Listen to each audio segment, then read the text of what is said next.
Yazma eserlere merakım 2014 yılı itibariyle başladı. 2014 yılında müderris olan büyük dedemin hayatını araştırmaya karar verdim. Fakat onun hayatını araştırırken ilk etapta yeterince malzemeye ulaşamadım. Oysa büyüklerim bana büyük dedemin bir oda dolusu kitaba sahip olduğunu nakletmişlerdi. Fakat bizim elimize intikal eden en küçük bir kağıt parçası bile yoktu. Ben gerek köyümüzde olan gerekse Bayburt ve Samsun gibi yerlerde bulunan akrabalarımızı ziyaret ederek onların ellerinde acaba o kitaplardan bulunabilir mi diye bir araştırma içerisine girdim. Ve nihayetinde yapmış olduğumuz çalışma sonucunda o kütüphaneden günümüze intikal eden 70 kadar esere ulaşabilmiş oldum. Bunların bir kısmı yazma, bir kısmı ise nadir matbu eserlerdi. O kitapların tabii önemli bir bölümü dolayısıyla zayi olmuş durumdaydı. Aynı zamanda bu kitapların içerisinde bir takım üzerinde not tutulmuş kağıtlara da denk geldim. O özellikle o kağıt parçaları üzerinde yazılı olan küçük not parçalarından hareketle oldukça hacimli bir kitap meydana geldi. Yine bu çalışmayı yaparken o kağıt parçalarından hareketle dedemin arkadaşı olan bir takım müderrislerin isimlerine ulaştım. Daha sonra Of Çaykara Vadisi'nde bulunan bu müderrislerin varislerine ulaştım. Bu çalışma esnasında onlarca aile kitaplığını tanımış ve görmüş oldum. Bu kütüphanelerde bir kısmı yazma, bir kısmı ise nadir matbu eserler yer almaktaydı. Bunlar benim ilgimi çekti. Daha sonra bu eserlerin muhafazası ile ilgili nasıl çalışmalar yapılabilir diye düşünmeye başladım. Ve o günden bugüne kadar bu yazma eserlere olan ilgim artarak devam etti ve bu şekilde bu zamana kadar geldik. Aile kütüphanelerini gezerken ben son derece üzüntü verici sahnelerle karşılaştım. Biraz bundan bahsetmek istiyorum. Öğrendiğimiz kadarıyla Of Çaykara Vadisi'nde on binlerce eser aile kitaplıklarında bulunmaktaydı. Fakat yapmış olduğumuz tespitlere göre bu kitapların önemli bir bölümü bugüne kadar zayi olmuştur. Bunun çeşitli nedenleri bulunmaktadır. Mesela bir tanesi savaşlardır. Rus işgali sırasında bazı kitaplıkların yok edildiğini biliyoruz ve bazılarının da istila döneminde Ruslar tarafından ülke dışına çıkartıldığını kaynaklardan biliyoruz. Bir diğer neden ise bölgemiz malum rutubetin oldukça yoğun olduğu bir bölgedir. Bir kısım eserlerde rutubetten dolayı zarar gördüğü için zayi olmuştur. Bir kısmı ise ailede daha sonra bu eserleri okuyup anlayabilecek kimseler bulunmadığından dolayı korunamamıştır. Yahut da bazı varislerin ilgisiz davranmasından dolayı bir kısmının da zayi olduğunu söyleyebiliriz. Dolayısıyla bu kütüphanelerden çok az bir kısmı günümüze intikal edebilmiştir. İntikal edenlerin de önemli bir bölümündeki kitaplar çok sayıda kitabın zarar gördüğünü de yine söyleyebiliriz.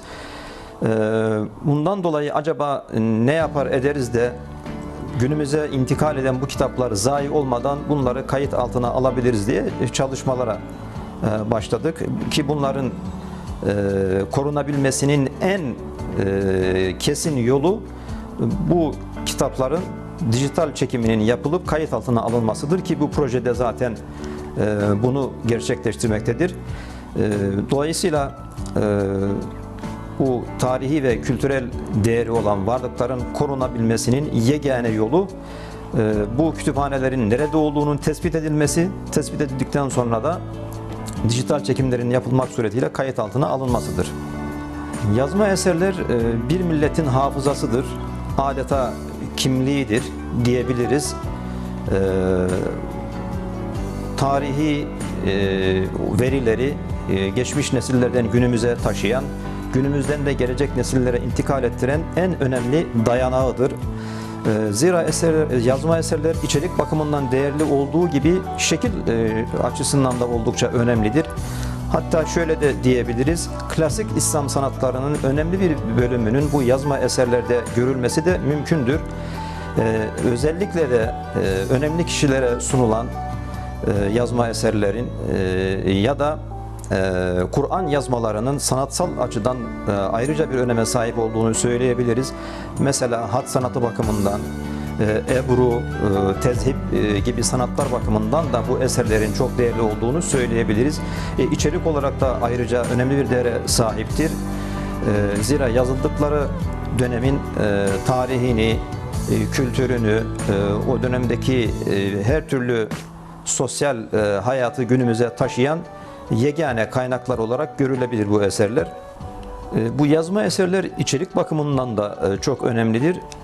Zira bu yazma eserlerin kenarlarında gerek o dönemde onları kayıt altına alan müstensihlerin, gerekse daha sonra bu eserlere sahip olan başka kimselerin iç kapak sayfalarına yahut da iç sayfalarının kenarlarına düştükleri çok önemli notlar olabilmektedir. İşte doğum tarihleri, ölüm tarihleri, o dönemlerde yaşanan önemli hadiseler gibi konularda çok değerli malumatı, başka hiçbir yerde bulunamayacak malumatları içermesi bakımından da bu eserler son derece önemlidir. Yazma eserlerin korunabilmesi için işin ehli olan kimseler nasıl korunabileceğini bilmektedir. Fakat ehli olmayan kimseler bir araştırma içerisine girip en yakınındaki yazma eser kütüphanesine müracaat etmek suretiyle bu eserlerini bağışlayabilirler.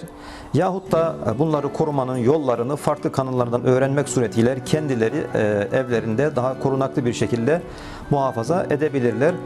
Öte yandan malum kütüphanelerde olan eserler koruma altına alınmıştır ama şahıs kitaplıklarında bulunan eserlerin yine korunabilmesi için yahut da tamirlerin yapılabilmesi için devlet tarafından bence bunun desteklenmesi ve şahıs kütüphanelerinde bulunan eserlerin tamirini kolaylaştırıcı bazı çalışmaların yapılması da önem arz etmektedir diye düşünüyorum.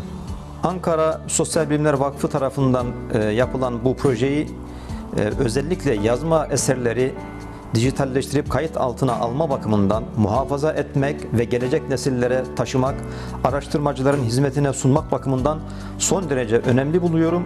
Bu eserlerin diğer aile kitaplıklarındaki eserlerin de bu şekilde dijitalleştirilerek yeryüzündeki bütün araştırmacıların hizmetine sunulmasına bu projenin öncülük yapacağını ümit ediyor ve bundan dolayı bu çalışmayı yapan bütün proje ekibine teşekkür ediyorum. Yazma eserlere olan merakım malum projemiz kapsamında da dijitalleştirdiğimiz eserlerin yer aldığı bir evde büyüdüm.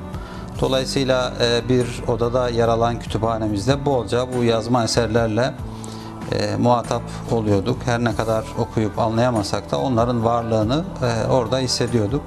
Ancak akademik anlamda yazma eserlerle haşir neşir olmamız doktora tezim vasıtasıyla oldu. Doktora tezimde bir yazma eserin tahkikini merkeze aldık.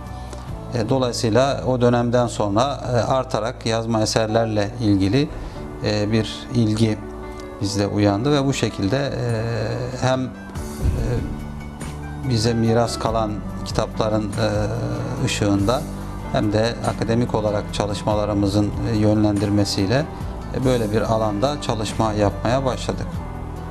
Bölgemizdeki yazma eserler daha çok aile kütüphanelerinde yer almaktadır. Burada yazma eserlerin korunduğu müstakil bir kütüphane bulunmadığı için yazma eserler daha ziyade bu kitapların sahibi olan müderrislerin aile kütüphanelerinde korunmaya çalışılmaktadır. Ancak maalesef birçoğu bu anlamda hakkıyla korunma imkanına sahip değildir. Bunların korunması için bazı fiziksel şartların bulunması gerekiyor. Özellikle bölgenin çokça rutubetli olması hasebiyle maalesef bu şartlara pek riayet edilemiyor. Nem ve güneş ışığı bu anlamda yazmaları oldukça etkiliyor.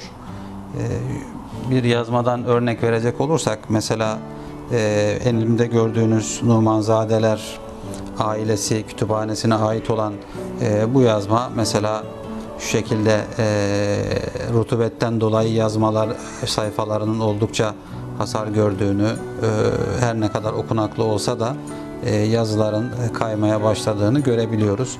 Aynı şekilde yine güneş ışıkları ve şeyler, kitap kurtları, aynı şekilde evlerin daha çok ahşap nitelikli olması nedeniyle fareler ve benzeri dış tahribat unsurları yazmaların sağlıklı bir şekilde korunmasına engel oluyor. Dolayısıyla bunların korunması için uygun ısı ve nem oranlarının sağlandığı özel nitelikli kütüphanelere ihtiyaç var. Bu bölgelerdeki evlerde hala varlığı devam eden yazma eserlerin bu anlamda kurulacak kütüphanelerde muhafaza edilmesi, kitapların korunması anlamında gerekli olan bir husustur. Proje kapsamında dijitalleştireceğimiz Numanzadeler ailesi kütüphanesine ait olan kitaplar bize dede mirası olarak intikal etti. Numanzadeler 1750 yıllardan itibaren Çaykara'da müderrislik faaliyetleri yürüten 3-4 kuşak bu faaliyetlerde bulunmuş olan bir aile.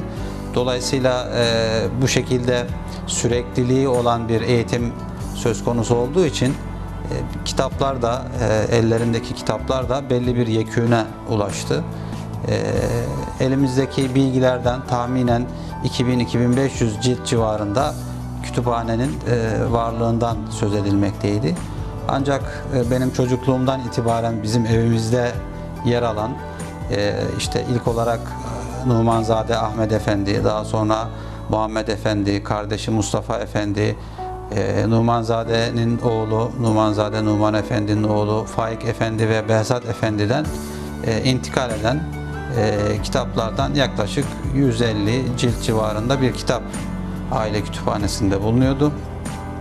Bunlar tabi zaman içinde bu 2000 kitabın bir kısmı diğer varisler tarafından alınması neticesinde, bir kısmı doğal şartlar, fiziki tahribat sonucu maalesef kullanılamaz hale geldi. Bir kısmı da bu silsilenin, bu ilmi silsilenin kesilmesi nedeniyle, yani Faik Efendi ve Behzat Efendi'den sonra onların çocuklarının bu anlamda ilmi bir yetkinliklerinin olmaması nedeniyle ailedeki sonraki kuşaklar işte bana kadar bu kitapların ilmi önemleriyle ilgili bir kanaate sahip değillerdi. Dolayısıyla bu anlamda belki ciddi bir muhafaza altına alınmamışlardı. Rahmetli amcam en son kitapları derleyip toparlayıp bir kütüphane haline getirdi. Köyümüzde en son Arapça okuyabilen Ömer Efendi vasıtasıyla ve onları kendince kataloglamaya çalıştı ve evimizde muhafaza etmeye çalıştı. Daha sonra ben bunları İlahiyat Fakültesi eğitimi almam hasebiyle, ki ilahiyat eğitimi almamda da bu kitapların büyük bir rolü vardır. Yani ilahiyat eğitimini seçmemde özellikle bu kitapların işte okunup anlaşılmasıyla ilgili bir istek beni İlahiyat Fakültesine sevk etmişti. Dolayısıyla bu mirasa sahip çıkma babında bunları ben kendi şahsi kütüphanemde muhafaza etmeye devam ediyorum. Yazma eserler geçmiş ilmi birikimimizin günümüze aktarılması ile ilgili çok önemli fonksiyonlar icra ediyorlar. Bir nevi bizim ilmi birikimimizin, kültürümüzün hafızalarını temsil ediyorlar. Geçmişteki kitap kültürüyle ilgili bizim medeniyetimizin kitaba verdiği değer ve önemle ilgili bize bolca veriler sunuyorlar. Aynı şekilde bu kitaplarda yer alan kitapların fevaid veya zahriyelerine düşülmüş olan notlar, sosyal hayata dair notlar, yazıldıkları dönemde sahibi olan kişilerin kendi dönemleriyle ilgili pek çok konuda yaptıkları değişik bilgi ve açıklamaları ihtiva ediyor. Bu anlamda tarihimiz için, ilmi birikimimiz için bunlar bize ışık tutan birer kaynaklar olarak değerlendirilmesi gerekir diye düşünüyorum.